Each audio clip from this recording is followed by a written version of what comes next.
हम्म इस बैच में कहाँ तक पढ़ाया गया जरा बताइएगा हमें एक बार। सुबह।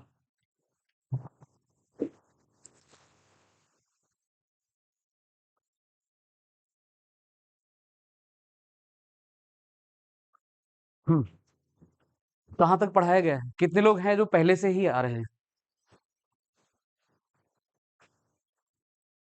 पॉलिटी में इंट्रोडक्शन।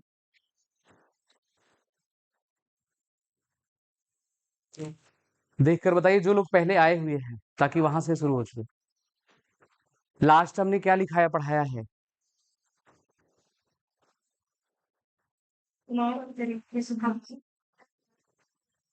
मॉर्निंग बैच में कितने लोग पहले से हैं, कल की बात मैं नहीं कर रहा हूँ। हाँ। रीडिंग्स के बाद क्या हमने महिला सदस्यों के बारे में बताया है? बताइए। कोई भी नहीं जो पहले से आ रहा था। तो ऐप पर आप लोग पढ़ते नहीं है क्या? जी। हाँ, समितियां हो गई थी। इसके बाद हमने रीडिंग भी बता दी थी आई थिंक। और इसके बाद महिला सदस्यों के बारे में कुछ बताया था। ये बताइए, एप्लीकेशन पर तो एक्सेस है सभी का, तो आप पढ़ते नहीं है क्या जो क्लास छूट जाती है? बताइए। कोई नहीं पढ़ता है? फिर कैसे कवर होगा? कवर तो करना पड़ेगा ना, एग्जाम तो आपका ही है कि हमारा है?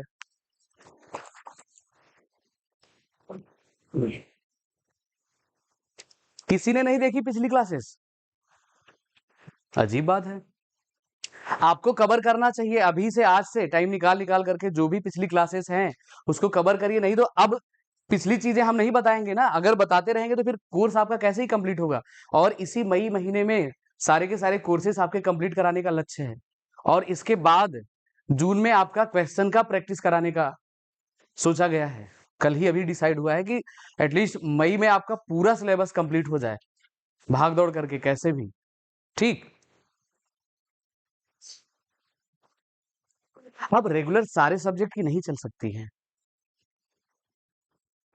जिनका छूट गया है वो एप्लीकेशन पर एक्सेस है आपका, वहां से कवर ही कर सकते हैं, और कोई उपाय है नहीं। अगर पीछे से अब आपको पढ़ाया जाएगा पूरा का पूरा, तो फिर अभी कोर्स कंप्लीट नहीं हो पाएगा। और इसके पहले जो बताया गया है उसको फिर से बताने का कोई विशेष, अब कुछ लोग होंगे जिनका रिपीट हो जाएगा, फिर उनके लिए क्या होगा? बताइए। आप तो आते थे। कहाँ तक लिखा है देख कर बताइए।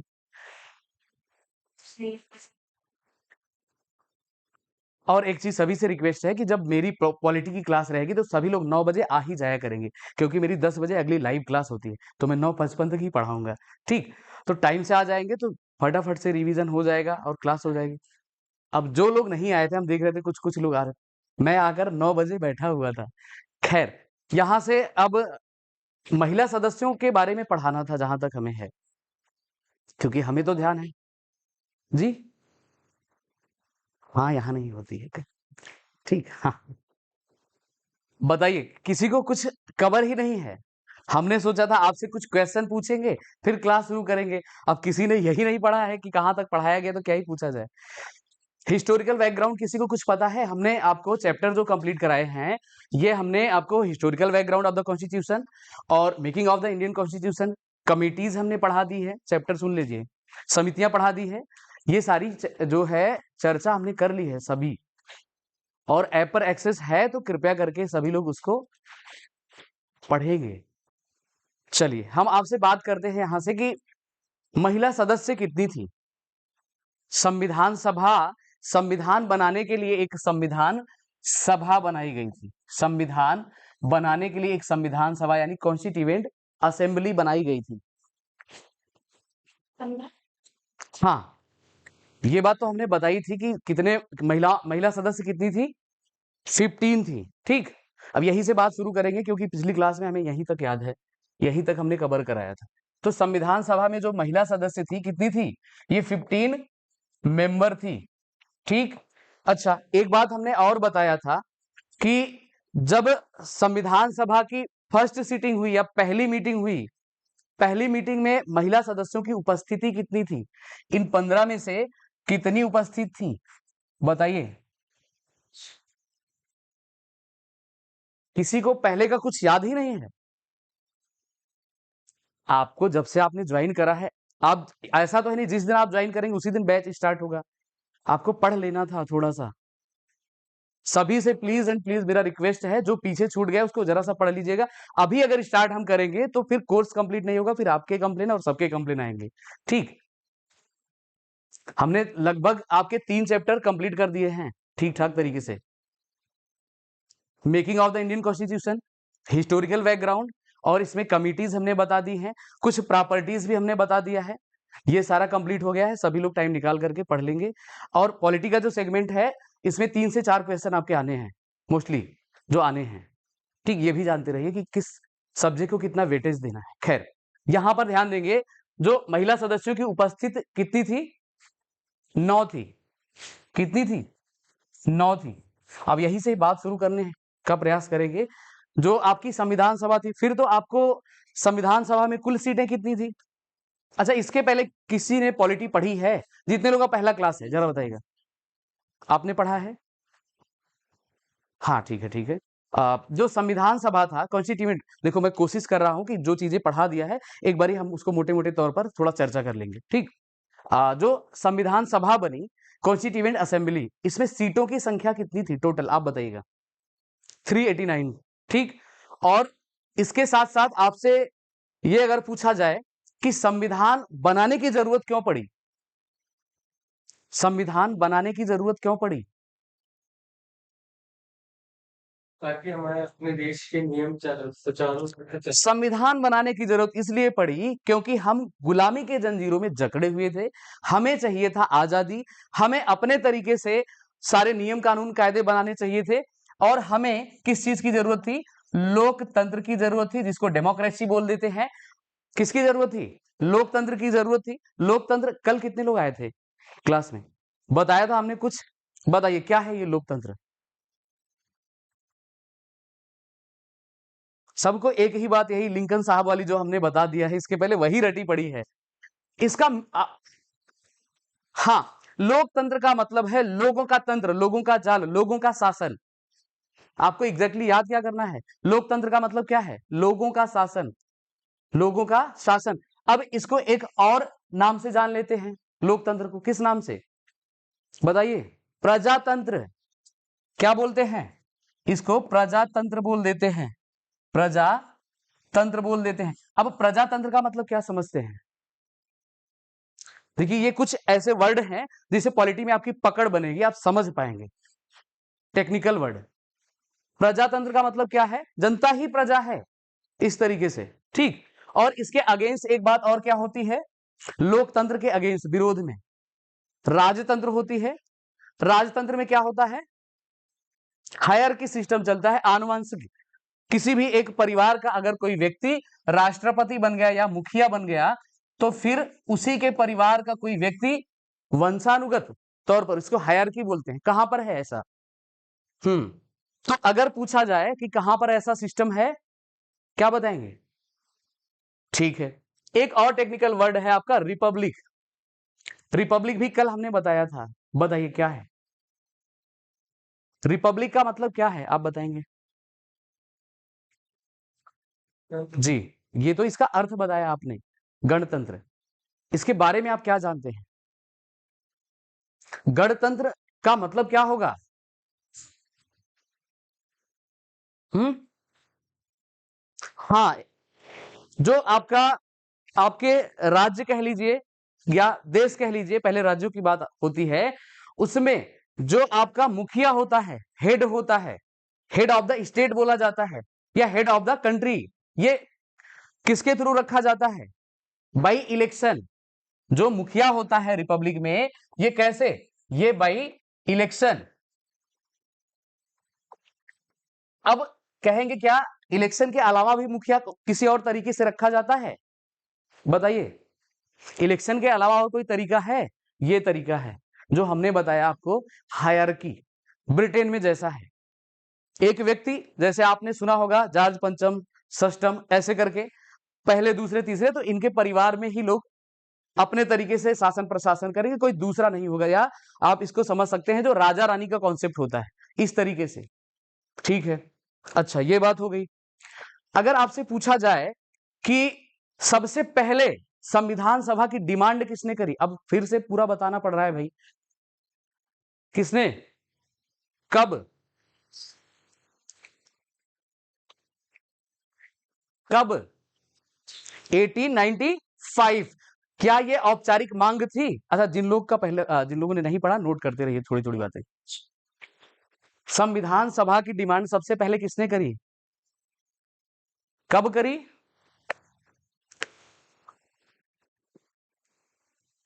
मैंने टोटल सीट्स 89 बताइए। जी, टोटल ये तब की बात है जब आपका कॉन्स्टिट्यूएंट असेंबली बना था 389।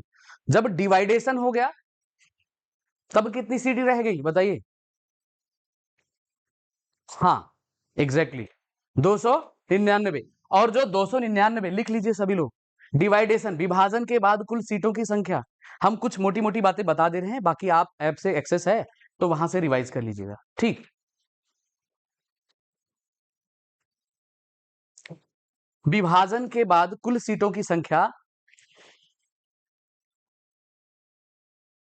कितनी थी? 299 करके याद रखेंगे, 299। 296 वो विभाजन के बाद की बात नहीं है, विभाजन जब हो रहा था उसमें अलग हो रही थी पार्टियां, तब की बात है, वो कांग्रेस की बात हमने बताई थी। जरा उसको ढंग से रिवाइज करिएगा। और हमने कहा था कि कंफ्यूजन नहीं करना है, इसको याद रखिएगा कि विभाजन के बाद कुल बची सीटें, जो सीटें रह गई जब पाकिस्तान अलग हो गया, तब सीटें जो रह गई। अब इसमें भी दो तरीके से पूछा जाता है।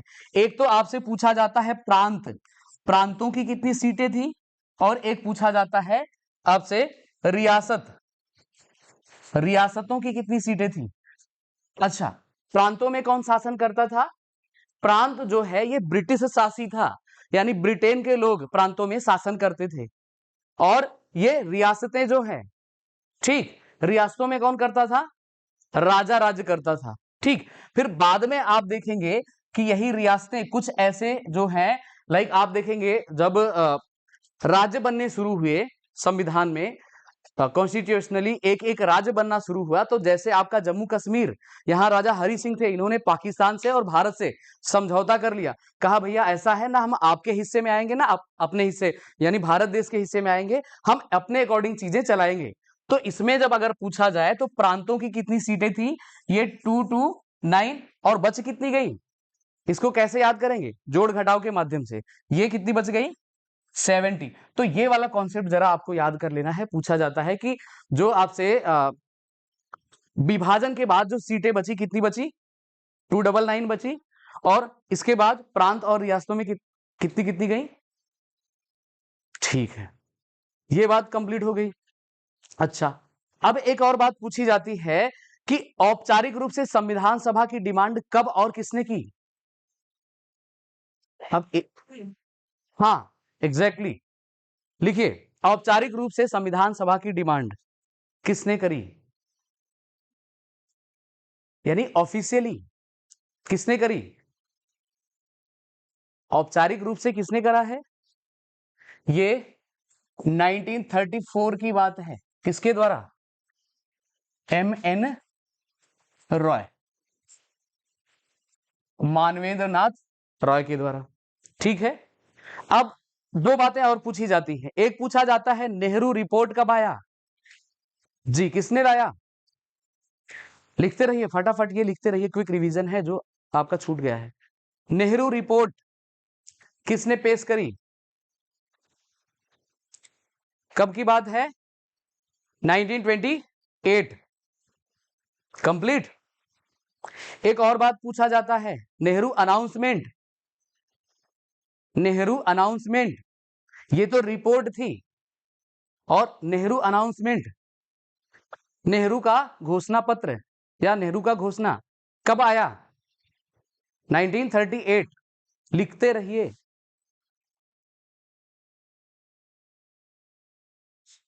हमें तो ये उम्मीद थी भाई सभी लोग जो भी छूट गया है पढ़ लिख लिए होंगे।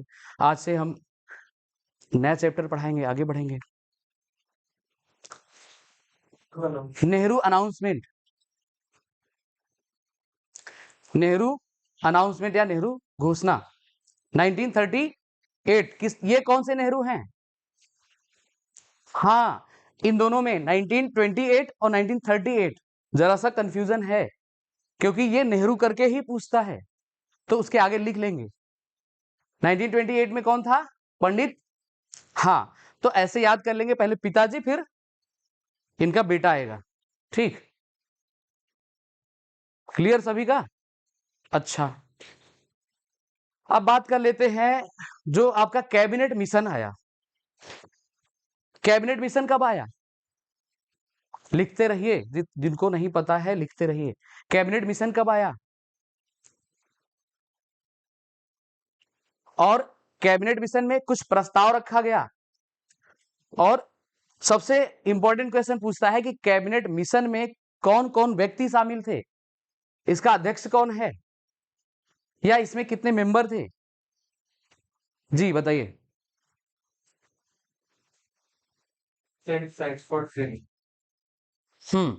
अध्यक्ष कौन था पूछा जाता है, लिखिए। पैथिक लॉरेंस जी।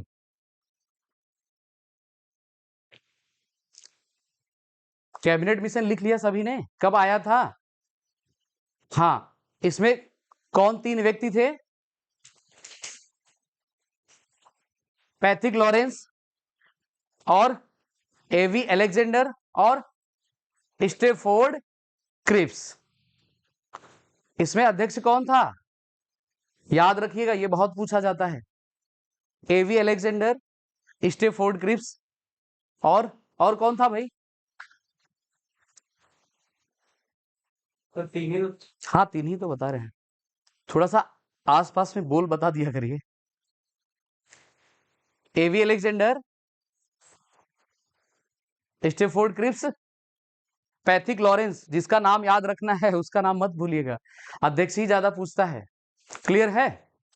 अच्छा, अब समितियां वगैरह तो हम पूरा यहां नहीं बताने वाले हैं, समितियां वगैरह आप रिवाइज कर लीजिएगा। ठीक, यहां पर हमने बता दिया कि जो महिला आपकी सदस्य थी ये 15 थी। पहली जो मीटिंग हुई इसमें कितना शामिल हुए, कितने लोग बताइए? बोल बोलकर बताइए, जिसे हमें लगे आपको क्लास में ही रिवाइज हो रहा है। 9। ठीक है, अब इसमें जो महिलाएं थी इनके बारे में कुछ लिखेंगे, कुछ महिलाओं के बारे में जो पूछा जाता है। तो सबसे पहली महिला के बारे में लिखेंगे राजकुमारी अमृत कौर।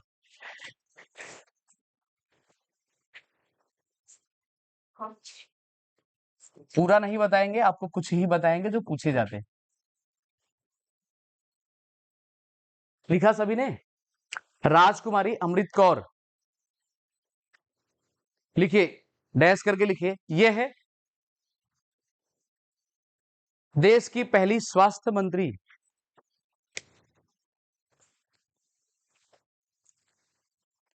पहली हेल्थ मिनिस्टर। पूछा जाता है देश की पहली महिला स्वास्थ्य मंत्री किसको बताएंगे? हाँ, आगे लिखेंगे सुचेता कृपलानी।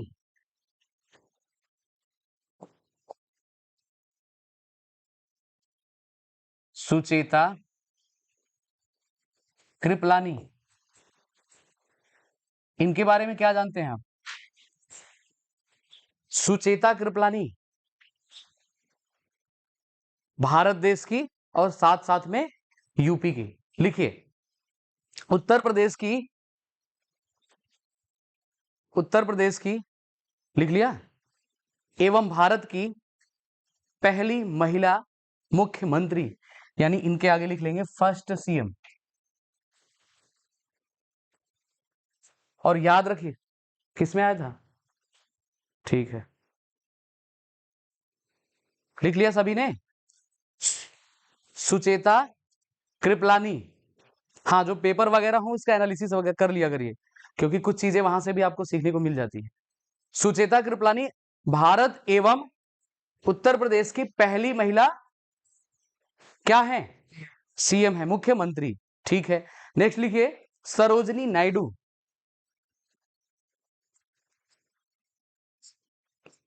सरोजनी नायडू, इनके बारे में क्या जानते हैं? जी, क्यों कहा जाता है? नाइटिंगेल मतलब ये पेशे से क्या थी? एक पोएटेस थी। क्या थी? कवित्री थी। क्या थी? कौइत्री। कैसे? ऐसे ही बोलेंगे, हिंदी भी आपके सिलेबस में है। कौइत्री, ये आपका पूछा जाता है स्पेलिंग में, वर्तनी में कौइत्री बोला जाता है। ठीक, लिखिए, भारत में किसी राज्य की भारत में किसी राज्य की पहली महिला राज्यपाल।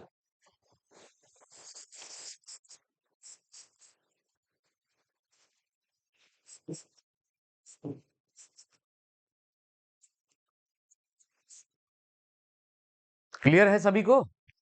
ये दोनों ही आपसे पूछा जाता है। और नाइटिंगेल ऑफ इंडिया इनको, और इनको क्या बोला जाता है? भारत कोकिला। कितने लोगों को पता है? जिनको नहीं पता है नोट डाउन कर लीजिए।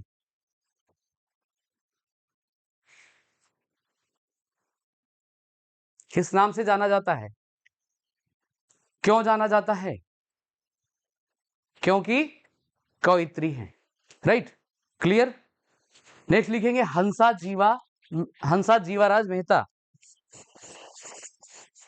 हंसा जीवाराज मेहता।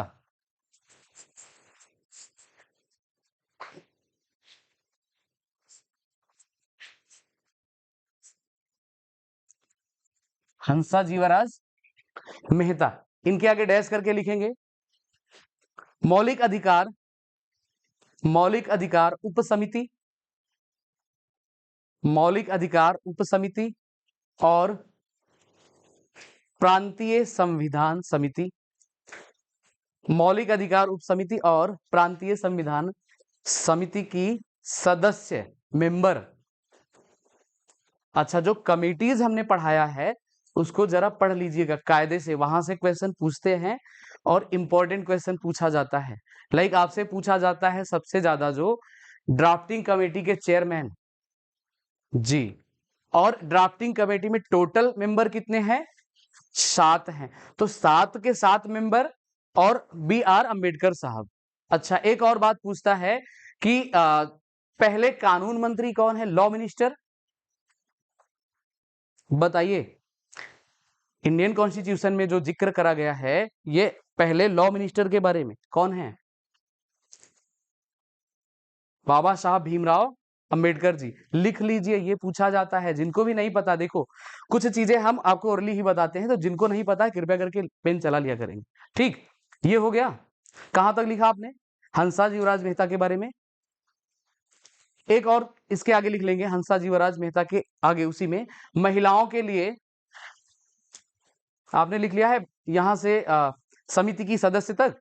आगे लिखिए, महिलाओं के लिए समान नागरिक संहिता यूसीसी बोला जाता है, यूनिफॉर्म सिविल कोड। महिलाओं की तरफ से समान नागरिक संहिता यूसीसी बोला जाता है, यूसीसी, यूनिफॉर्म सिविल कोड। क्या है? समान नागरिक संहिता। समान नागरिक संहिता क्या है? जो भी सिटीजन्स हैं हमारे स्टेट के या देश के, कंट्री के, उन सभी के लिए एक जैसा कानून। और इन्होंने किसका जिक्र करा है? महिलाओं को लेकर। ठीक, आगे लिखिए, जी दुर्गाबाई देशमुख।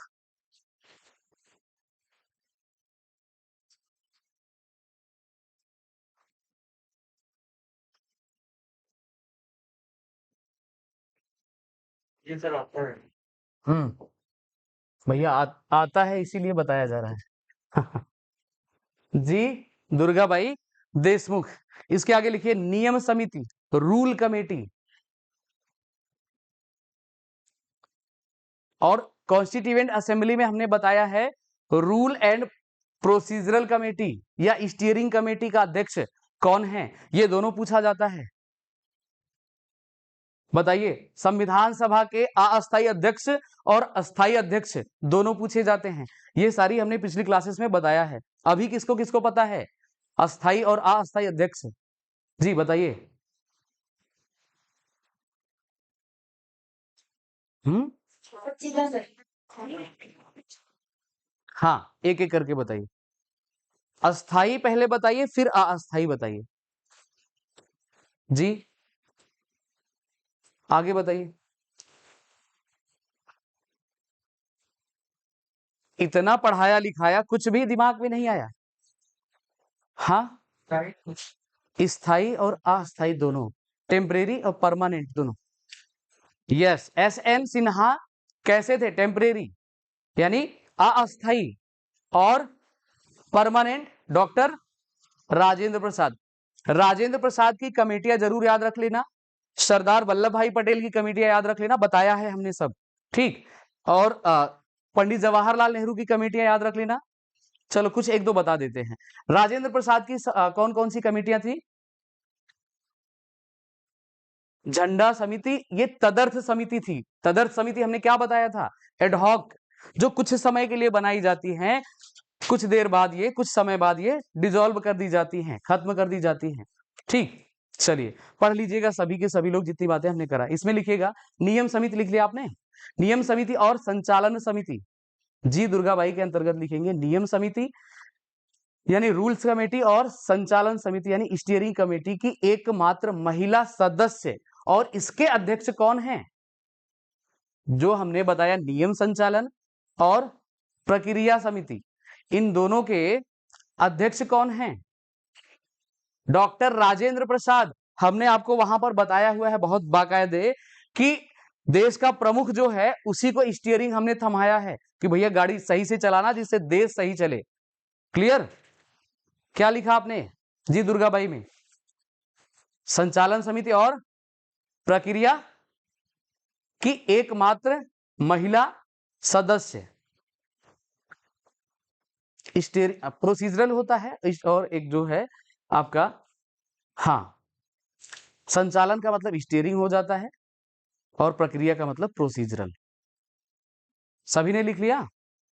ठीक है, आगे लिखिए बेगम एजाज रसूल, ये भी बहुत पूछा जाता है।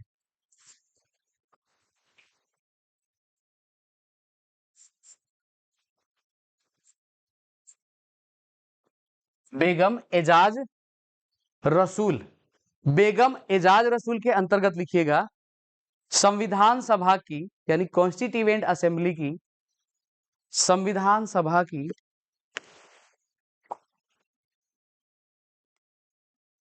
एकमात्र मुस्लिम महिला, एकमात्र मुस्लिम महिला सदस्य, मेंबर, कॉमा करके लिखेंगे, इन्होंने पृथक निर्वाचन का विरोध किया।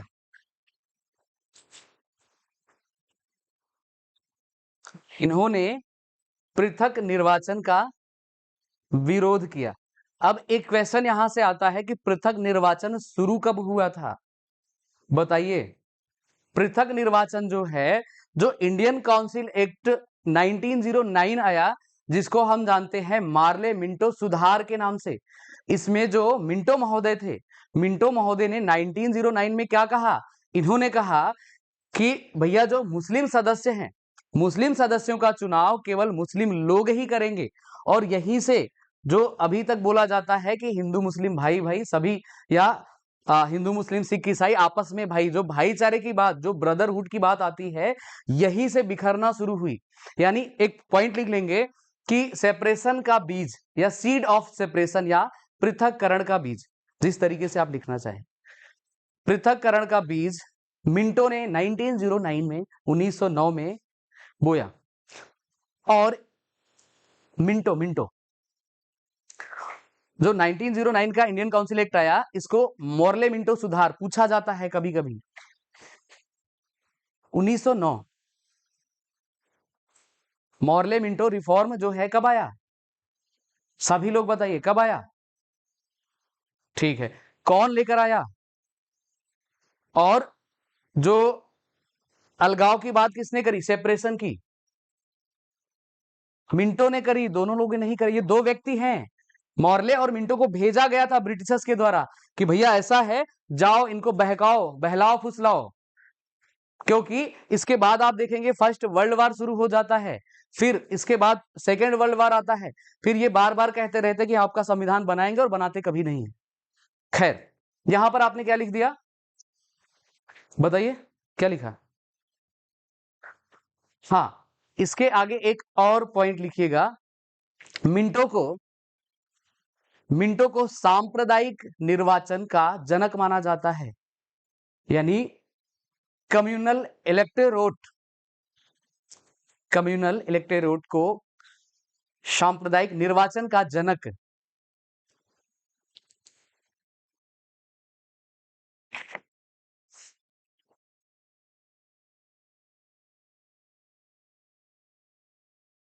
हो गया सभी का? एक और महिला के बारे में लिखिए, विजय लक्ष्मी पंडित।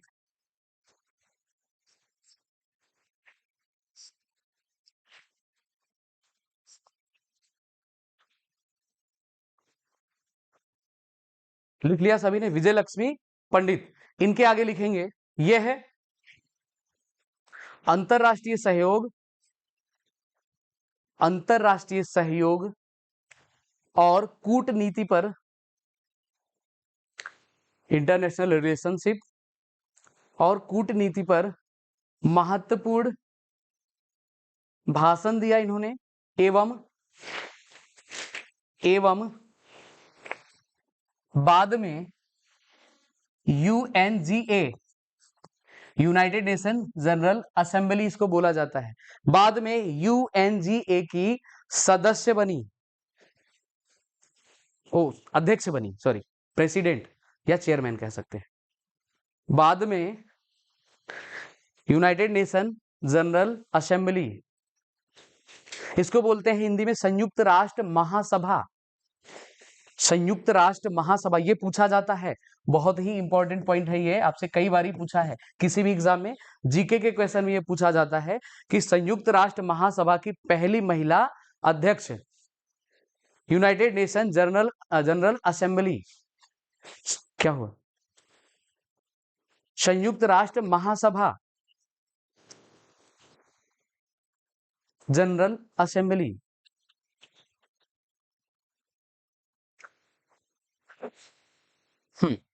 एक और महिला के बारे में लिखिएगा, रेणुका राय।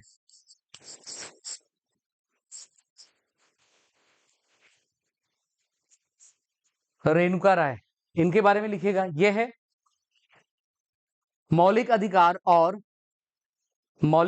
फंडामेंटल राइट और महिलाओं के संपत्ति अधिकारों पर, मौलिक अधिकार और महिलाओं के संपत्ति यानी प्रॉपर्टी राइट कह सकते हैं, महिलाओं के संपत्ति अधिकारों पर प्रभावी बहस।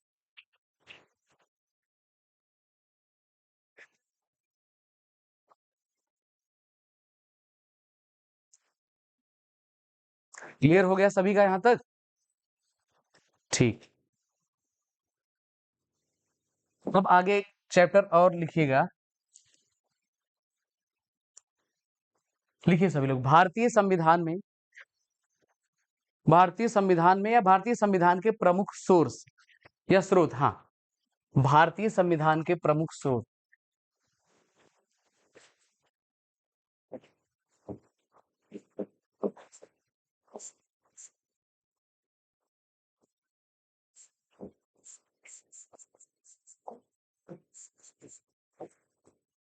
यानी source of the Indian constitution,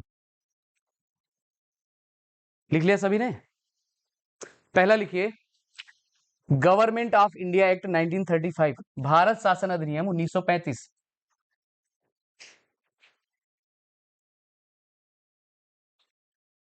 Bharat शासन अधिनियम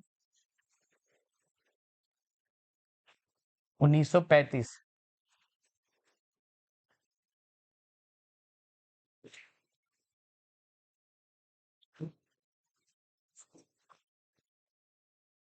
अब ये भी हमने पिछली क्लासेस में बताया है, फिर भी आपको एक लाइन लिख लीजिएगा सभी लोग। गवर्नमेंट ऑफ इंडिया एक्ट 1935 यानी भारत सरकार अधिनियम 1935 से, लिखा सभी ने, भारत सरकार अधिनियम 1935 से भारतीय संविधान में, भारतीय संविधान में लगभग या ऑलमोस्ट ये 75% बातें जो है ली गई हैं। लगभग 75% बातें जो है ये कहां से ली गई हैं? Government of India act 1935।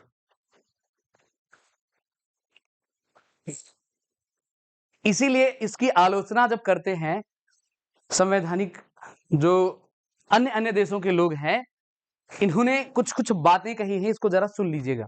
क्या कहा है? इन्होंने कहा जो इंडियन कॉन्स्टिट्यूशन है ये गवर्नमेंट ऑफ इंडिया एक्ट 1935 का क्या है? कॉपी है, नकल है, ऐसा बोला। कभी कभी पूछता है ये कब किस चीज के लिए कहा गया? तो गवर्नमेंट ऑफ इंडिया एक्ट 1935, क्योंकि लगभग 75% बातें ली गई हैं। एक और बात संविधान के आलोचना में जो आलोचक हैं कहते हैं कि जो इंडियन कॉन्स्टिट्यूशन है ये क्या है? ये उधार का थैला है। क्या है? उधार का थैला है। अब उधार का थैला का मतलब क्या है? अब जो ये चैप्टर है इसमें हम बताएंगे कि कौन से देश से कौन सी बातें इंक्लूड करी गई हैं इंडियन कॉन्स्टिट्यूशन में। ठीक, उधार का थैला बोल दिया। पूछा जाता है क्वेश्चन कि भारतीय संविधान को जो आलोचक हैं इनमें से कौन कौन सी बात कह देते? तो उधार का थैला, कार्बन कॉपी कह देते हैं। अब इसकी सफाई में अंबेडकर साहब आते हैं, वो क्या कहते हैं? कहते हैं भैया जो हमने अपना कॉन्स्टिट्यूशन संविधान बनाया है इसको हमने छन्नी के जैसे छान करके, जैसे छन्नी से आप अपनी जो काम की चीज है या खराब चीज फेंक देते हैं, काम की चीज बच जाती है, तो ऐसे ही हमने इंडियन कॉन्स्टिट्यूशन को बनाया है, एक तरीका दिया है, ढाला है इसको। तो इसमें कुछ भी ऐसा नहीं है कि हमने किसी भी देश से कुछ अडॉप्ट करा और एज इट इज रख दिया। ये बात इन्होंने कहा। अब इसमें लिखिएगा संघीय तंत्र, इसमें डैश करके लिखिएगा भारत शासन अधिनियम से कौन कौन सी बात ली गई है। फेडरल सिस्टम, संघीय तंत्र, न्यायपालिका, जुडिशरी,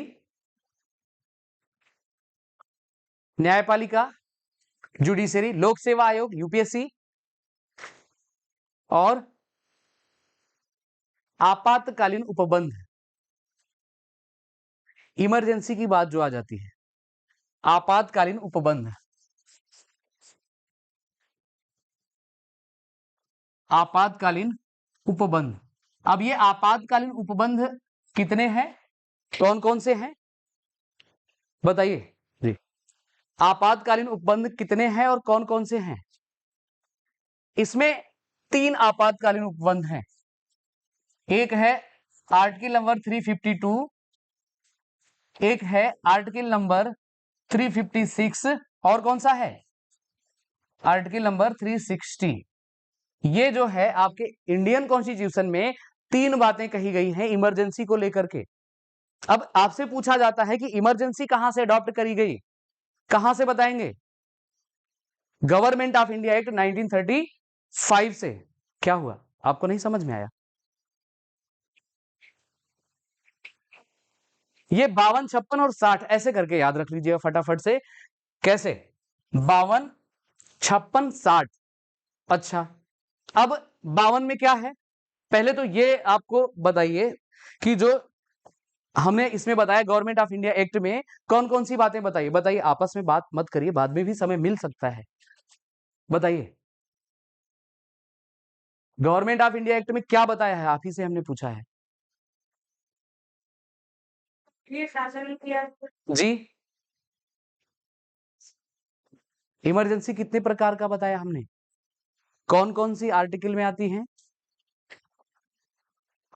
जी। अब 352 में डैश करके आगे लिखिएगा ये कौन सा आपातकाल है। फाइनेंशियल पहले आएगा। हाँ, ये कैसा है? लिखिए फटाफट से, ये राष्ट्रीय आपातकाल है। राष्ट्रीय आपातकाल, राष्ट्रीय आपातकाल कब लगता है? जब कोई बाह्य आक्रमण हो जाए, युद्ध हो जाए या सशस्त्र विद्रोह हो जाए। खैर ये आपके सिलेबस में इतना डीपली नहीं पूछेगा, ये इतना डीप नहीं पूछेगा, बट हम कुछ चीजें आपको एक्स्ट्रा वैसे भी बता दे रहे हैं। ठीक, सशस्त्र विद्रोह इसके आगे लिख लीजिए ना फटाफट, जो बोलते हैं उसको नोट कर लिया करिए, एटलीस्ट लिख लिया क्या क्या बातें हैं।